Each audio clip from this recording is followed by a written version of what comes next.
Hi everyone that's just joined. We've for today's panel discussion, we're just going to give people a couple of minutes. I can see we've got people just jumping in from the waiting room now, so I'm assuming we'll have a couple more joining as we go. But look, what I might do is I might just kick off with a little bit of background before we get into the panel while a few others are joining. So yeah, today's session is on better forecasts using AI, and this is more a panel discussion format webinar. Will be just a few housekeeping things. There will be time for Q&A, so we'll be leaving plenty of time for Q&A at the end of the session. So if you've got questions as you go, punch them into the Q&A box, and we'll make sure that we get to answer them at the end. Depending on how many numbers we've got, we might also open it up so that people can directly ask the questions at the end as well. But if you punch them in the Q&A box as you go, that just helps capture all the questions that are coming up. We will record the session, so if you obviously don't want to be recorded, then make sure you've got your audio and video turned off and things like that. And let's keep the microphones muted while we're going through the main part of the discussion, and then, as I said, we can unmute the things at the end.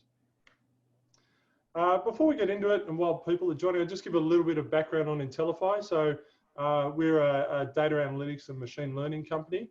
I guess we've got a number of different areas we focus on. We help people in 3 different ways.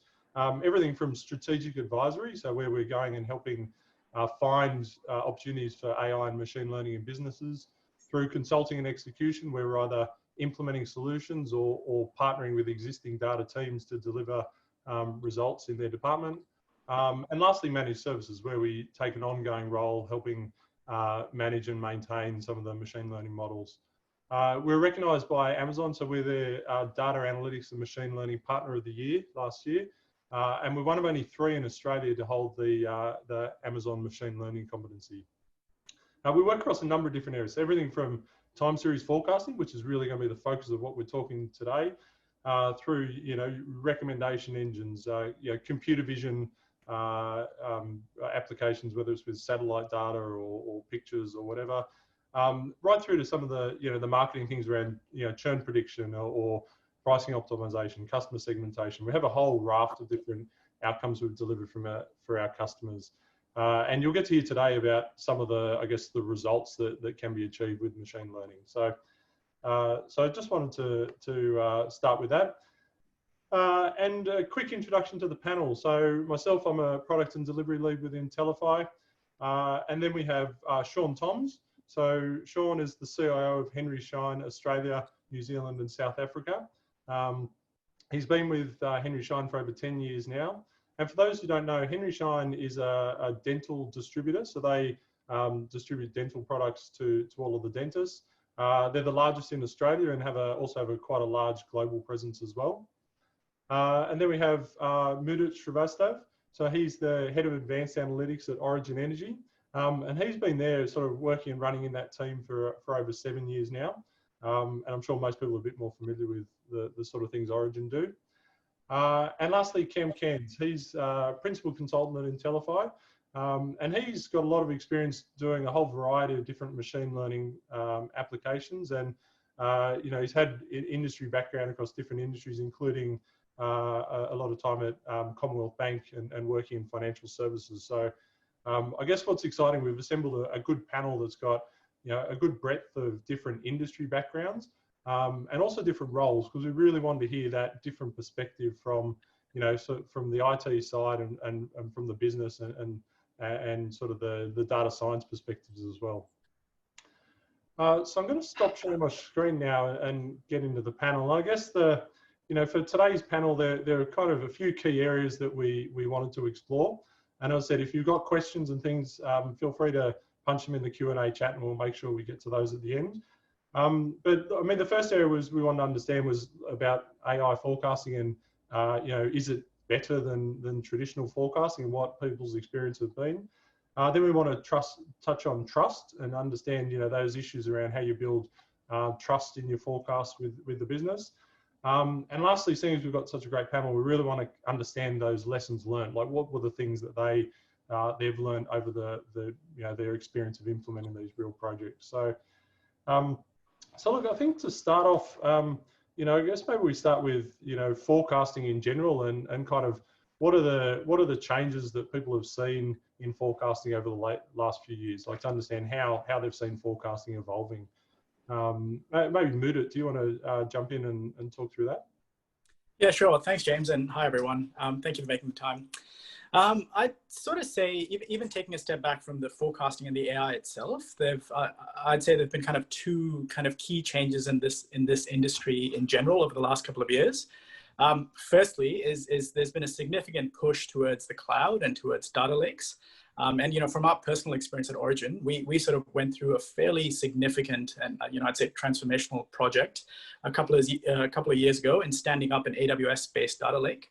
Now, the reason that's important is because that really helps unlock the potential of what a data science team, for example, can actually do and the value that it can actually add to the business. Because, let's face it, sort of the AI and the forecasting and the modeling comes at the tail end of the process, but it needs to be really standing on top of a really strong, a fundamental platform and data engineering function. So that's probably the first change, I'd say. And the second change, and this is more along business adoption and willingness of stakeholders, is I definitely feel, particularly in the last couple of years, there's been greater appetite among decision makers across organizations, certainly ours and many others that we've sort of seen, to start using forecasting and predictive modeling a lot more in making decisions. And more, we're now starting to see a push towards even kind of feeding some of these into developing kind of new products and offerings for customers. Yeah, great. Okay. And what sort of things are you seeing when you say sort of developing new products and new offerings? Have you got any examples that you're able to share? Well, actually, there is one that's fairly topical that I can share. At Origin, we've recently launched a new behavioral demand response product called Spike. And a lot of that, and that's effectively the whole idea behind that is customers are incentivized for reducing their electricity demand at particular times, and it's got a gamified approach and so on and so forth. And that's obviously all driven by kind of data and AI and forecasting. Yeah, okay, great, interesting. Yeah, okay. And Cam, what's been you've obviously seen a lot of different projects across a lot of different companies. What's been your experience in terms of how you've seen machine learning applied to forecasting, how that's changed over the last few years? Thanks, James. Good question. And yeah, hi everyone. Thanks for the time. Look, I'd say there's a few. I think Mudit made some great points, and I'd add a few extra ones more focused on maybe some of the technical considerations. So the first is definitely an increase in popularity and some of the sophistication around some of the forecasting techniques, pushing into that machine learning space. Some of the algorithms around like deep learning that Amazon and Google have opened up, and even some of the Bayesian statistics packages. So Facebook has open sourced. It's relatively old at this point, but it's called Prophet. It was, I think, released back in 2015, but a very powerful time series modeling tool.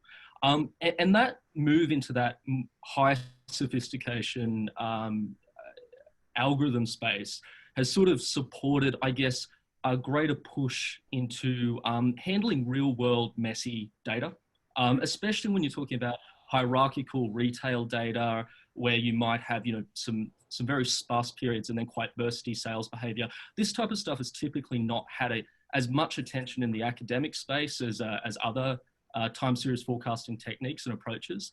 But, there's an enormous value proposition there and pot of money for people who can, squeeze out an extra, fraction of a percentage of accuracy when you're talking about scaling to enormous retail or other organizations utilizing forecasts. So, that is definitely one trend.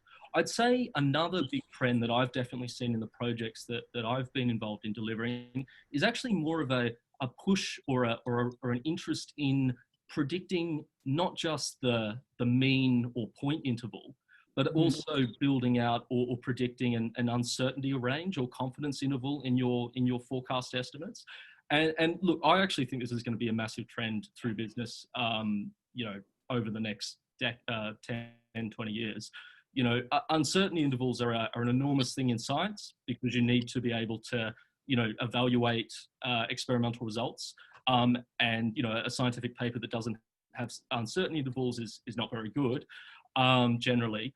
But that in many cases is equally applicable when you're talking about a business context. Often in a business application, it's not just, well, what's the most likely or mean outcome in my time series forecast, but what are the upside risks and downside risks, and what's the spread in uncertainty on my particular forecast, and how can I use that to plan for different outcomes and contingency plans. Yep. Okay, great. So we're starting to touch on, I guess, some of the improvements that are happening over time with machine learning forecasts. But I'm interested to understand sort of what that means in terms of outcomes for the business. Like, are they, so obviously it sounds like the forecasts are doing a better job, but how's that translating into the business? So maybe, Sean, I know in your case, you're earlier on the journey, and we'll be spending a lot more time talking about how you're working to build trust with the business around forecast. But I guess what were the drivers for you in pursuing a machine learning based forecast, and how did you see that translating into the kind of business objectives and business results you want to achieve? Yeah, thanks, James, and morning, everyone, or afternoon, I should say. So if I could answer that question probably in a couple of ways, and to add some further colour to the comments of Cam and Mudit, just in regards to machine learning and machine learning based forecasting and what interested us, and that the two sort of go hand in hand in regards to the outcome and what we're trying to where we're trying to get to. So in terms of what interested us was we're seeing and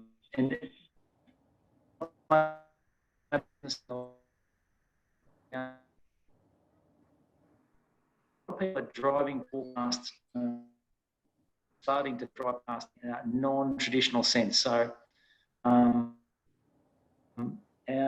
typical forecast, or the typical forecast, is typically product and demand means an eventuation of an order in an ERP or some form of transactional system that may be invoiced, or it may be pure demand.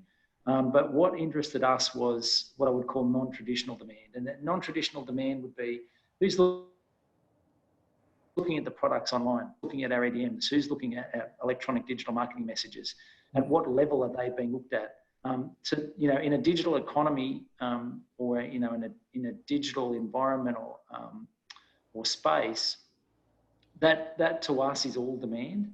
And traditional forecasting systems or platforms don't really take that into account. They're really, for the most part, looking at SKU, or the way we viewed it, they're for the most part looking at a traditional revenue to receipt type process, where you're placing an order. You could either fulfill that or not, but that's either depending on how you reflected that in demand. You would, that would then register in your forecast system. With the machine learning platforms, we have the ability to incorporate other forms of demand that we see as becoming more and more important over time. So that's point one. In terms of the outcomes that we're trying to get to, it's really from a business perspective, we're trying to get a better hold of our own destiny, in terms of really trying to understand ahead of the game. And this isn't rocket science or data science. It's really just, pardon the pun, it's really just trying to us get ahead of where we need to be in terms of what our data is telling us. We're in a fortunate position in terms of the business has enormous amounts of data, enormous amounts of transactional data about our customers, or from our customer history with us, and we want to leverage that to be ahead of the game in terms of where our stock position should be, what we should be thinking about in terms of budgeting, resourcing, and basically what we should be messaging to our supplier partners, who are a very, very important piece of our environment that we work in. Yeah, okay, great. And so your audio was breaking up a little bit at the start, but I think you're explaining how you started with the demand forecasting and using the machine learning to do your demand forecasting, and how the other signals, I guess, around that might contribute to demand, how that's one of the key things. What was the sort of, I guess, the business outcomes you're looking for in terms of Like what was the final business metrics you were looking to shift by having these better forecasts, Sean? Yeah, so our ultimate goal is to reduce our working capital or better manage our working capital within the business. So, you know, we're a distributor. Henry Schein's a distributor. We're not a manufacturer. We basically buy big boxes, sell little boxes. You know, inventory is our second largest working capital item within the business. We have big chunks of money tied up in working capital and management of our inventory. So our goal was, you know, to use that working capital more effectively. I'm not saying that we're bad at it, but we obviously want to always improve that, given it's such a big piece of the puzzle. And to also, the other real objective was to give the business a forward look on any potential stock provision problems. So stock provision, just in terms of a bit of definition, different people refer to it as different things, but potential future stock write-off because of slow moving, change of conditions, change of demand, whatever that may be. We have around 60,000 SKUs that we sell. You know, keeping a solid eye on 60,000 SKUs in terms of any potential provision problem can be challenging at times. And we wanted to let the, you know, platform and data science do the work for us and highlight those things before they became a problem, because unfortunately, once something appears on a provision report, you've missed the boat. It's already an issue. We want to get ahead of it and allow the business, or signal to the business, this could be a problem in 6 months' time or 3 months' time. You know, start thinking about how it's going to be addressed now, not thinking about it once it starts to actually gobble up some profit on the bottom line. Okay, interesting. What's interesting there is I'm really picking up the same comments that Mudit was making around that there's now sort of other things that are being layered on top of the forecast and other applications is helping drive, so you're getting multiple uses out of it. So yeah, that's great. That's really interesting. And Mudit, have you got any information you can share around, I guess, how you've seen the results of some of the forecasting, like what that is translated to in terms of business impact? Yeah, so I'd probably say we've been kind of using AI-driven forecasts for a variety of different processes now. The first one, which has been running for the longest time, about 6 years now, is our electricity demand forecast. So this is like a half-hourly time series forecast of electricity demand. It's primarily used by our energy trading team to better procure energy supply. That has probably been the most material, that we've realized the most material benefits out of that. So typically, I'll just kind of talk a little bit about the performance and then how that translates into perhaps a financial value. So we sort of always had a legacy demand forecasting system, and that had an accuracy, a MAPE of about 8%. Now, obviously, a MAPE out of context doesn't really mean anything, but this is just to highlight the relativities. Our kind of new AI-driven model, or new in quotations, it's now 6 years old, kind of was able to deliver a significantly more accurate forecast with a MAPE of about 3%. Now that 5% improvement in forecasting performance translates to roughly a, you know, ballpark sort of $10 million annualized benefit to our trading team. That's I've cherry picked the most successful example. But kind of typically one of the areas we try and really focus on is to be able to quantify the benefit that we're able to add to the business, and we typically do it in this format to try and see what the benefit in a pure data science sense was, and then if that can be quantified into a dollar benefit. Yeah, great. I mean, it's quite impressive results. And like I mean, you said that's your best example of the one that's been running the longest. So obviously you started with that low-hanging fruit, but in other forecasting models you've done, like, what do you often see in terms of you know, return for the business as a result of those models? Like, do you have rough numbers around what results you could achieve? Look, to be completely honest, I think it absolutely depends on the business application. And one of the things I will highlight is often you may try 5 or 6 different, you may have 5 or 6 different use cases, and one of them will be successful. And that's often what we see. We'll often try and tackle many different forecasting problems, and many of them won't really go anywhere. You'll probably put in a light investment and then see, no, that kind of isn't really delivering what we wanted to. And then you kind of quickly pivot from that and onto something else.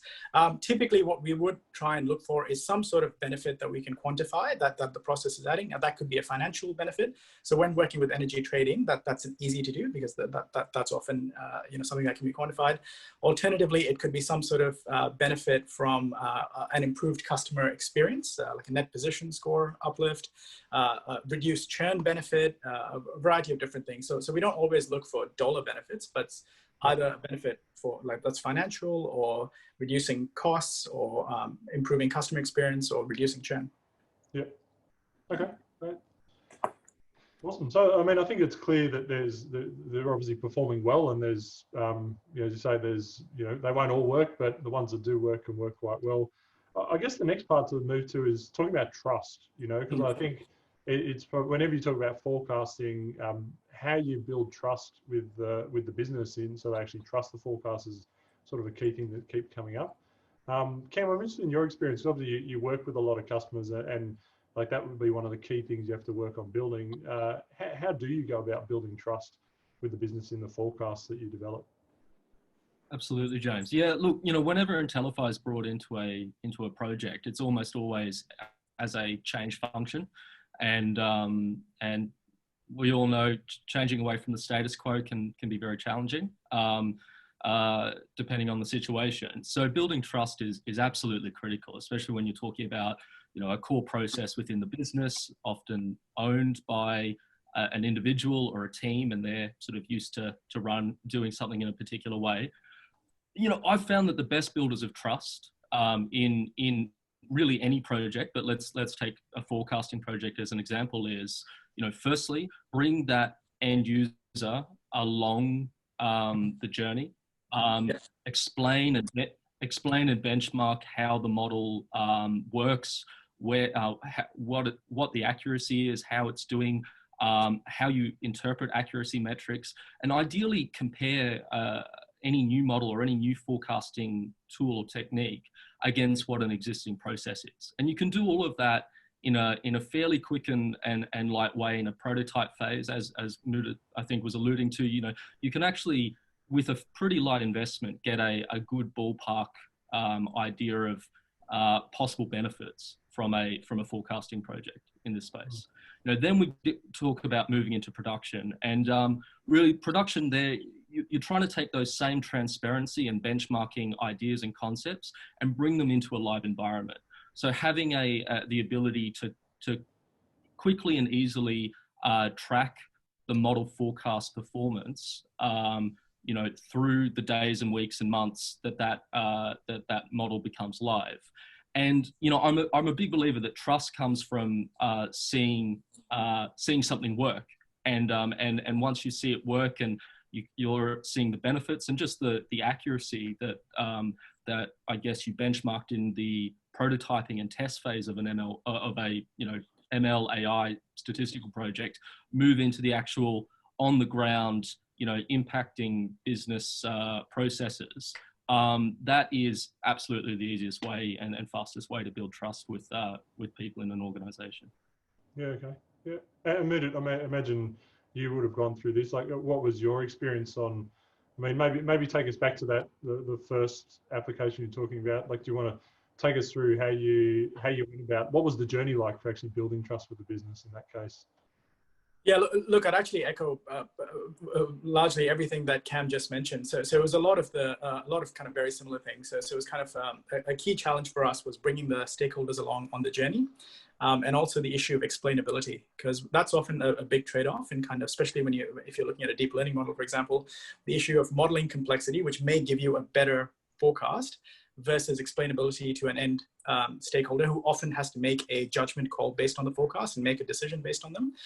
So that we invested a significant amount of effort in making sure we could intuitively explain some of the key drivers of our forecast. So for example, if, it would be no surprise that weather would be an input into our electricity demand forecast. So for example, even being able to give stakeholders a rough kind of guide saying, look, if the temperature is going to be 2 degrees hotter, you can expect the demand to be X megawatts higher. Even something as simple as that, just providing kind of simple intuition around the model, I think went a really long way. And then moving on to kind of when the model was actually in production and then deployed, again, sort of along the lines of what Cam mentioned, doing a lot of sort of back testing. So kind of performing, saying, this is what we predicted, this is what the actuals came in, these were the differences, this is why, and then iteratively working with our stakeholders and kind of incorporating their feedback and their subject matter expertise into our models kind of made a significant difference.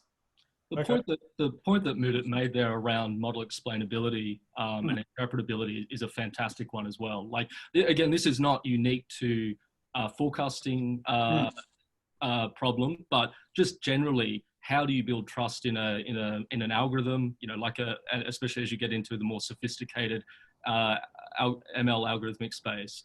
And there's some, you know, there's been a huge amount of active development on ML interpretability.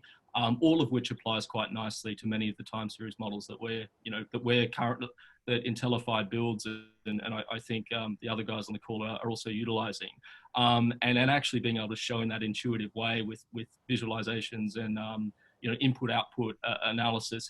You know, yes, this actually does make sense, and I can understand and begin to trust it is a key step there. Yeah, right. So it sounds like bringing the business along the journey as you're going through the iterations of developing the model and involving them in the process is really, really important. I mean, Mudit, how did you know? Like, how did you know when you hit that point where you go, actually, now the business has got enough trust in this forecast that we've built that we're ready to kind of move to the next stage? I actually remember the specific moment where I thought this. I'll share a bit of a story. You know, we're all friends here. So, you know, like in most organizations, we have, there's these monthly forums, which are fairly sort of serious, where various aspects of risk and performance are kind of discussed. And we have a standing agenda item at one of these where we basically present forecasting performance. We say, this is how all our models sort of went. And I remember when we first started, we'd have about, let's say, 20 to 30 minutes on the agenda of this 1 hour meeting to talk about how our forecasts were doing, and we'd get scrutinized in every kind of half hour and every kind of movement. And then as the business started building more trust, the amount of time on the agenda that I used to get kind of started to shrink. And then at one point, it was a meeting. This is 2 years into the journey, so mind you, it took quite a while. I think the meeting was just running a bit short on time, and the chair of the meeting, who's kind of the most senior person there, sort of said, "Oh, look, I mean, I think we can probably skip over the forecasting section because that's all under control." And at that moment, I sort of said, yes, finally. Because with forecasting, often no news is good news. So that was kind of the moment where I thought, yes, we were kind of getting some trust with the stakeholders. Sounds good. Yep.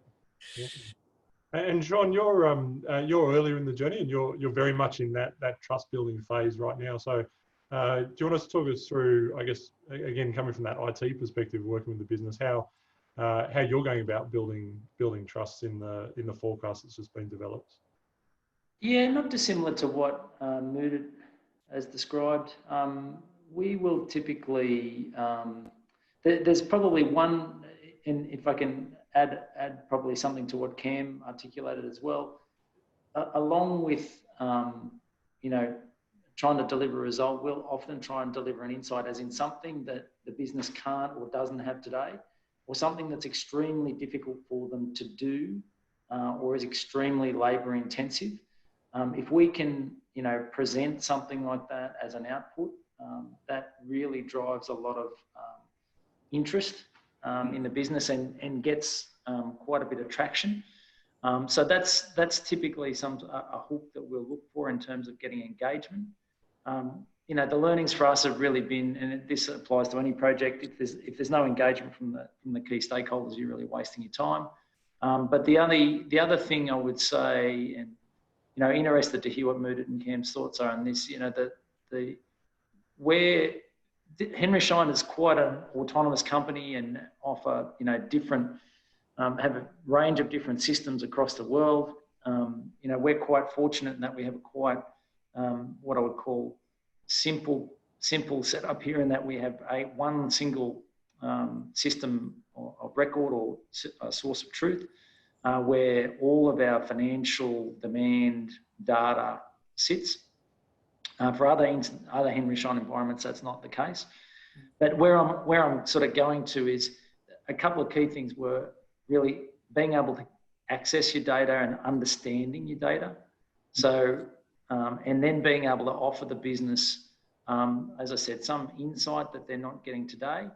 And in terms of the subject matter experts that Mudit touched on, they need to be trusted within the business as well. If you want influence within the business, you need to have someone in those teams that is trusted and knows their stuff, and they really need to know their data. So, and going back to the point I alluded to earlier, just about our environment and system here locally, other Henry Schein entities have gone through this process where they've had to spend enormous amounts of time and effort, basically aggregating their data into a source, into a single data lake first. And we've done something similar, but it was far easier for us to do than perhaps some of our cousins overseas. So they've had a two-step journey where they've had to basically have someone validate the data first and then validate what the forecast is doing. But it needs to be someone that really understands that data and has influence and really understands the permeations of the data and, what looks ridiculous and what looks right. So we went through a series of back tests similar to what, Mudit described. But there are a bunch of different variables that impact the output of that, and the people that you've got engaged need to be able to identify those. So a really good example is we have contract buys for some of our suppliers. The contract buys make the forecast look stupid, but we're committed to those buys. Now, unless you're aware of the business nuances, and it shouldn't be just the data, it should be the business nuances. Unless you're aware of those nuances, if I just put an analyst in the room and they looked at those numbers, they would say, oh, this forecast crap, doesn't make any sense. We need to go back to the data. Whereas in reality, it does make sense, but there's a business reason for it. So I'd say probably a few things. It needs to be people that understand the data. They need to be able to influence, and they need to understand some of the nuances of the business that can impact the output, and be able to articulate those to others. And just in terms of touching on, explaining the models, we have it's a difficult thing to do, to explain to business people and, in terms of the models and how they work.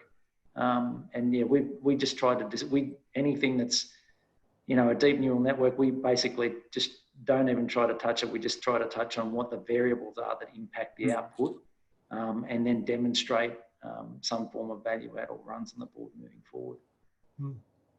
Yeah, great. Okay. Sounds like a lot of common themes there in terms of building trust. So I hope that was helpful for the audience. Actually, we've got a question from the audience that I might jump to now. And for anyone else who's got questions, feel free to punch them into the chat, and we'll make sure we get through those. So the first question is, how often do you reforecast? And then how often is that new forecast available to be used in the secondary ways you described? So for us, we reforecast once a week, but we're typically looking at, so the majority, and again, just to give a bit of a context around the data, the majority of our products come from overseas, are sourced overseas. We have an average lead time of around 6 weeks. So we're looking at, typically, we're interested in a 4 to 6 week horizon and a 26 week horizon. The 4 to 6 week horizon we're interested in is just to see whether we're going to run out of stock, or start to look at if we've got overstocks, and what our ordering position is in terms of open orders with suppliers. And the 26 week horizon is really around trying to identify problem items.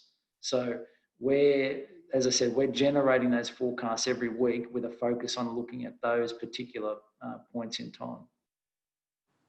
Great. And Mudit, yourself? I think I'd probably say it depends on the application itself. So for example, the forecast that we produce for energy trading, that's required to trade on a half-hourly energy market. And those forecasts, we reforecast every 30 minutes for that purpose. There's other forecasts that we may run, even demand forecasts that, as Sean mentioned, that are used for different time horizons. So those are used more for planning and budgeting purposes. And those we do once a day. There's yet other forecasts which are used for completely different purposes, which we might reforecast once a week. So I'd probably say that the answer to that question depends on the specific business application. Yeah, okay, interesting. And I heard the same thing from Sean. It's about tying it to the business issue you're trying to solve is what helps dictate the the frequency that you need to rerun your forecasts. Yeah. Yeah. Great. And the second part of that question was, do you track and record the changes in the forecast? We do. Yeah, we record the results of every forecast inference. So I wouldn't necessarily say we're comparing the differences between the forecasts, but we're certainly looking at differences between what the forecast tells us and what our actuals were. Yep. Okay, and Mudit, yourself? I'd say exactly the same thing, actually. So we do for kind of, we do record every single forecast we generate along with the inputs that were used to generate it. We do sometimes look at movements between forecasts depending on what specific kind of bit of analysis we're doing, but the vast majority of the analysis is around trying to do variance analysis between what the forecast said and what the actuals came in at, and in particular, what the drivers for movements between them were. Yep. Yeah, perfect. Sounds good. I know at Intellify we have tools we use to help measure that and track that performance and the variation between the forecasts and the performance and deliver that as part of our projects.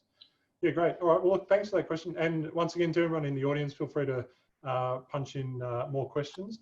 I guess I want to revisit some other questions with the panel. So, you know, how hard did you find it to roll out an AI forecast? For us, this goes to, and Cam, sorry for jumping in, but probably for us, the majority of the work was in two areas. Was the data engineering, as Mudit touched on earlier. Again, a lot easier for us than potentially some of our cousins because of the reasons I elaborated on earlier. But still some work to make sure that we had the appropriate data elements and we had enough history. Certainly, you know, history in terms of data is an enormous lever in terms of output, particularly as it relates to forecast. And we played with that quite a bit to try and get to what we thought was appropriate. And basically what it distilled down to was, for us, was the more history we threw at the model, the better the results we got. And then the other thing that was challenging, not challenging for us, but interesting or opportunistic, as people would say, is how do you acceptance test forecasts? You know, how do you know, it's all very well to look at an output and compare it, but when you're trying to make a prediction and compare it to, what are you actually comparing it to? So we spend a lot of time working through that process. And again, similar to what Mudit described, we generated a series or a forecast series, a backtest forecast series against actuals for a period last year. And then now what we're doing now is basically doing the same, but forward look against actuals. So we expect to be in this sanity checking phase for a little while yet, until we get some comfort in the numbers moving forward. And COVID has impacted that, I have to say. So we've seen our business went into effectively almost a 10% of trade, 10% of normal trade in April. And that impacted the output of the forecast quite significantly. And we're looking at how that's impacted the output of the forecast now. But it's certainly understanding how to interpret and make sure and sanity check those predictive numbers is something that has been interesting for us, and something that we spent sort of quite a bit of time kicking around as to how best to do that. I think those are some good points. You know, from my side, I think, you know, Intellify at this point in the year has delivered 7 or 8 time series forecasting projects, and I'd say, you know, at the moment this is a known deployment pattern. So it's to actually build, develop, and deploy in a cloud-based, you know, well-architected infrastructure. It's a known problem, particularly for some of the, you know, really well-known time series forecasting problems like retail and inventory demand forecasting, like electricity or gas or water use forecasting. I'd say the trickiest bit, and the bit that any of the projects that I'm involved in, where definitely the most sort of bespoke planning and involved planning and investigation go in, is one on the data. And I think both Mudit and Schein have made really good points that every business's data is a bit different. There's different nuances, there's different conventions, there's different business processes and data entry issues that you need to be aware of when you're building out any model, but particularly a forecasting model. And the second one is around integration into an application or an existing work process. Where is the output of a forecast model actually going to hit the organization and be used to impact operations? And that isn't something that you should be kind of deciding at the end of a project. That's like a key consideration up front, and understanding, well, how we can use it. And some use cases it's very obvious, and other use cases, especially those which involve a person actually taking a forecast and data and then using that to make a decision, can be more challenging, and you just need to be able to plan and work towards that. Yeah, great. And Cam, while you're talking, like, what are some of the different areas you've seen people apply machine learning forecasts in the companies you consult with? Yes. So huge range. Like I'll just rattle off a few, even just this year. So we do a fair bit in the retail space, both digital retail and bricks and mortar retail, where a range of projects around inventory forecasting and being able to optimize product across different physical locations and different warehouses. Moving to Mudit definitely could speak to this, but we've done a couple of projects now in the electricity and gas demand forecasting space for a range of different sort of operators. Moving to FSI, which is sort of close to my heart, there's we've done a couple of different forecasting projects in the insurance space. One of the publicly referenceable ones that I can actually talk to is a claims forecasting project that we did with NIB, a large health insurer, where we actually built what turned out to be a time series forecast problem, but at the time the actuarial methods and thoughts treated it in a bit of a different way, and we ended up developing a claims forecasting, an outstanding claims forecasting model and output that substantially reduced the error compared to that those standard actuarial techniques. And if you think about actuaries and insurance, you have a whole team almost spending a significant proportion of their time predicting claims, and then those claims forecasts go into all sorts of things, into pricing, into the financial statements to the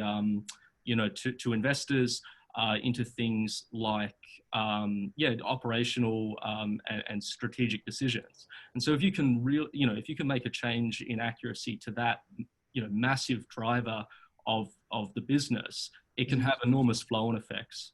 And probably a couple of other ones just to close that out. We're even doing a forecasting project at the moment around weather, which is a lot of fun, and some stuff around staff requirements for things like call centers or outsourcing organizations. Yeah, cool. Excellent. So there's a very varied selection of use cases there. And normally I find most businesses will have at least a couple of, pretty key drivers of value that are actually, forecasting problems. Yeah, perfect. Sounds good. All right. We're getting a few questions coming through on the chat, which is excellent. I'll just give everyone a chance to think if they've got any other questions they want to punch in. One of the questions coming up is around, is more related to sort of how do you get started and what to do. So look, I might just interject with sort of a really quick summary of what we can do, and then we'll go back to the rest of the Q&A. So look, there's a couple of ways Intellify can help. So the first is we can run a complimentary discovery workshop. So this is where we come in and we sit down and look at your business and really understand where either forecasting or machine learning in general can be applied to really generate some measurable ROI across your business. So that's sort of one area, and that's a complimentary process. But the other thing we can do, if you really want to, I guess, get into the data and see how good these forecasts can actually perform, we can run something called a proof of value. So it's usually about a $12,500 project where we come in and we actually run some forecasts. We look at I guess the different areas of your business where you could apply forecasting. I can say I've said personalization there, but we do this both across personalization and forecasting. And we actually run tools on your data, and then we do some of the measurement the guys were talking around to sort of measure the performance. So look, if you're doing it on AWS, we're actually the launch partner for Amazon Forecast in Australia. So in that case, the project can be co-funded, and for $5,000 we can run this proof of value engagement. So yeah, a couple of options there for how to get started. But if I jump back to some of the other questions coming up from the group, first one, there's a trade-off between explainability of models, particularly when using deep learning networks that can model much more complex data trends. And so, the more complex the model, the harder it is to explain. But typically, it's also higher accuracy because it can model those complex trends. So, when you think about building trust with the business, for your stakeholders, what takes preference? Do they prefer like a better model that's more accurate, or they prefer a model that's maybe not as accurate but is explainable? Or maybe Mudit, do you want to jump in on this one? Yeah, firstly, that's an outstanding question, and it's probably one of the biggest considerations in implementing any forecasting project. I think once again, it sort of comes down to both what the actual objective is and also the stakeholders themselves and the preferences of stakeholders, because every kind of stakeholder will be slightly different in this sense. And another thing I'll probably say is something that really helps, in addition to having kind of complex models versus explainability, is what Cam actually touched on earlier in the meeting, and that's around having things like confidence intervals and basically having uncertainty bounds around the forecast. So one of the things that we implemented was we were willing to trade off some, and this was a few years ago, we're willing to trade off some complexity in our forecasting models and accept that would give us perhaps a lower forecasting accuracy. So even if the MAPE was sort of 0.2% less than what we'd be able to get with a more sophisticated model, we accepted that trade-off in discussion with our stakeholders. But in addition, sort of added uncertainty bounds, saying, well, on these days, and this is where a combination of having uncertainty plus intuition is really powerful, because if we're able to go up to our stakeholders and say things like, this is a P99 type of day. We've had very few data points around this time, which the model can be trained on. And typically the uncertainty around our forecast with data like this is X. Then that enables the stakeholders to make some fairly informed decisions about how to actually use the forecast. Now, I will say in the last couple of years, and this is something actually Intellify introduced to us, we've been using kind of SHAP a lot more, kind of the SHAP package. And this is actually kind of really kind of bringing these two factors to almost to kind of bringing these to converge, where we're now being able to develop more and more sophisticated models, but there's actually packages that help us explain these better. Yeah, great. Yep. And Sean, what's your experience been in regards to sort of explaining explainability with the business? It's all about the results, James. Yeah.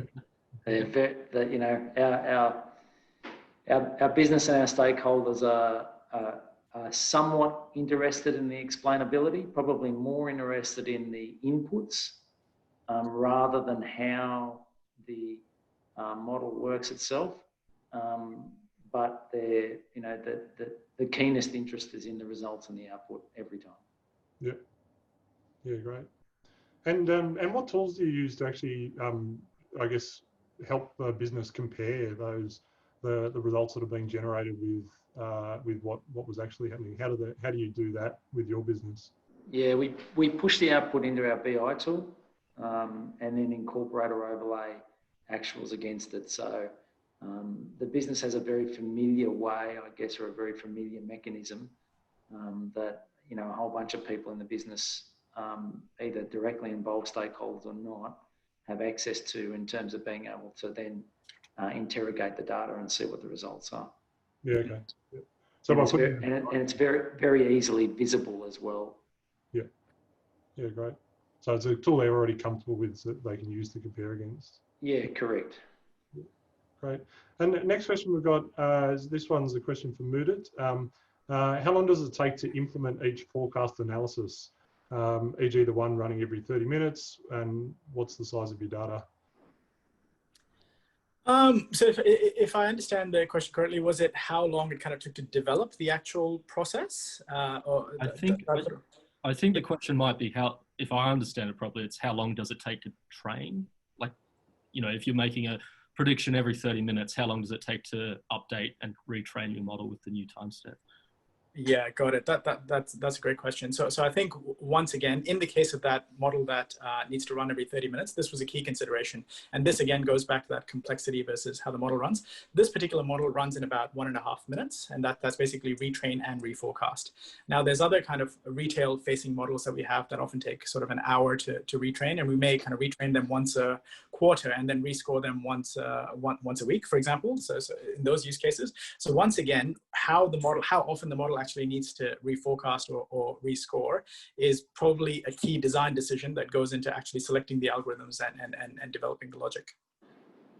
I'd agree with that as well. You know, I've had a range of different use cases, and it, you know, that operational question of what frequency do you need to retrain your model versus, you know, how large a compute instance you want to spin up, and the cost associated with that versus you know, how long and how complex is the algorithm to retrain are all just part of the, you know, the trade-offs that exist in this type of space. Yeah, perfect. All right. Look, if you've got any more questions, feel free to punch them in. But I think, I guess I'd be interested in closing thoughts from each of the panelists. Like, what's the biggest pieces of advice that you could give the audience in terms of if they're about to embark on their first, you know, forecasting project? What are the biggest piece of advice that you'd offer? So maybe just go around and start with Cam. Yeah, sure, James. Look, I'd say the couple of bits of advice. One is normally I haven't seen an organization that there isn't like a pretty big opportunity there in terms of forecasting. I find most orgs are using or could use forecasts in some capacity, and often they're in a really nice value driving role, as in, you know, the value, you know, those forecasts get consumed by parties downstream, and then the benefits sort of flow through. You know, the other bit, you know, advice is it's actually pretty easy to prototype one of these. Prototype one of these models, get a ballpark understanding of, you know, what benefits you might be able to get out of an updated forecast model, without having to go to like a full-blown productionization discussion. You know, and I think that sort of goes a little bit to the slide that you just talked to 10 minutes ago, James. You know, these proof of concept in a box, or, you know, 7-day sprint to get an estimate of value are definitely things that most orgs should be able to spin up. Okay, great. And Mudit, what's your best piece of advice you could offer other people? I would probably say another kind of something to look out for is once models have actually been developed and implemented and the business has trust in the models, the job probably isn't done. And what I mean by that is it's fairly easy for any forecasting model or any data science model, obviously, to go stale. And in fact, there's particular applications, for example, in some of the, maybe not a forecasting algorithm, but looking at propensity models and you know, things like that in the retail space. If you're using the model correctly, by definition, it's going to break. And what I mean by that is if there's a particular cohort of customers that might be, you know, suitable for a particular product, and then you start using the model to offer that to those customers, by definition, we're changing the actual behavior of the population, which means that the model will no longer be predictive as it once was. So I suppose the key piece of advice or insight here would be model monitoring and regular kind of refreshes and retraining is very important, because that trust that's built up can very easily be lost as well. And Sean, your thoughts? Yeah, if I could add to Mudit's sentiments there as well, I think that's really important, and really important message to the business stakeholders, that it's not a set and forget exercise. So we had some interesting, when we were doing the due diligence on some of this you know, a little while ago, we had some interesting discussions with Amazon Retail about how they treat their forecasting models, and they retrain every year. And basically, what they do is run their new model and old model in parallel and compare the results. But that is an annual process for them, based on the fact that, you know, things are changing all the time. So they really do need to keep a finger on the pulse. But just back to your original question, James, I think a couple of things, if just more from a business sort of and also preparation perspective, you know, if you're going to start down this path, make sure you've got something that, you know, the business is going to really attribute, there's real attributable value for the stakeholders that you're trying to engage with.